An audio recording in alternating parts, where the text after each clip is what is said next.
નમસ્કાર મારા સનાતની પરિવાર આધ્યાત્મની દુનિયામાં આપ સર્વેનું ખૂબ ખૂબ સ્વાગત છે।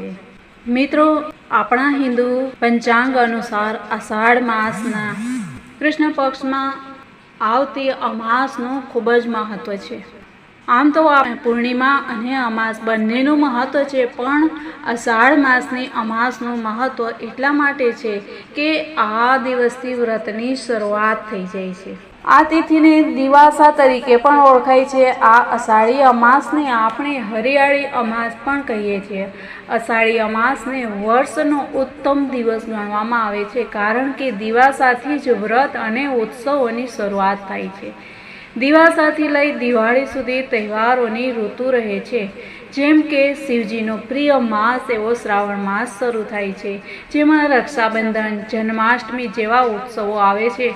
ત્યારબાદ ગણેશ ઉત્સવ, નવરાત્રિ અને દિવાળી જેવા તહેવારોની હારમાળા સર્જાઈ જાય છે। દિવાસોથી શરૂ કરી અને દેવ દિવાળી સુધી, એટલે કે લગભગ 100 દિવસ સુધી કોઈ ને કોઈ ઉત્સવો આવતા જ રહે છે, અને આ સારા દિવસોની શરૂઆતને જ દિવાસા તરીકે ઓળખવામાં આવે છે। દિવાસાના બીજા દિવસે, એટલે કે શ્રાવણના પહેલા દિવસથી દશામાના વ્રતની શરૂઆત થાય છે। સ્ત્રીઓ દશામાના શણગાર, સાંડણી વગેરે લાવી અને 10 દિવસ માતાજીની વિધિપૂર્વક પૂજા અર્ચના કરે છે।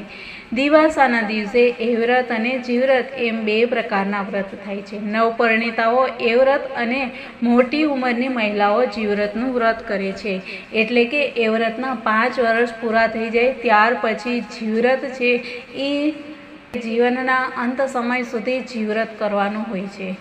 આમ દિવાસાના દિવસે એવ્રત અને જીવ્રત એમ 2 પ્રકારના વ્રત થાય છે। દિવાસાના ઉપવાસમાં સ્ત્રીએ મીઠા વગરનો જ ખોરાક લેવાનો હોય છે। દિવાસાનું વ્રત કરનાર સ્ત્રી જવારાની વાવણી કરે છે, એવ્રતમાં જીવ્રતમાંની પૂજા અર્ચના કરે છે અને સાથે જ 3 પ્રહર સુધી જાગરણ કરે છે।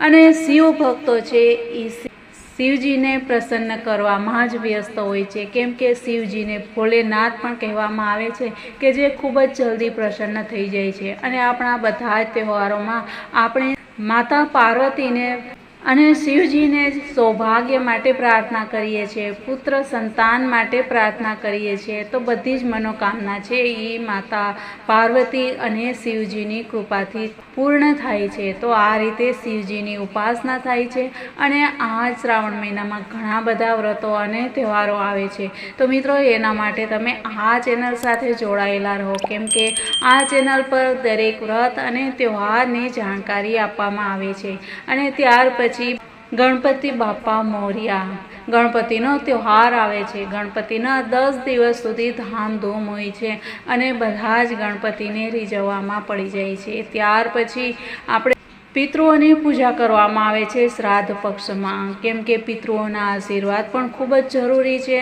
અને ત્યાર પછી મહાન શક્તિ, મા શક્તિ વગર બધે અંધારું છે, તો શક્તિની ઉપાસના એટલે કે નવરાત્રિ।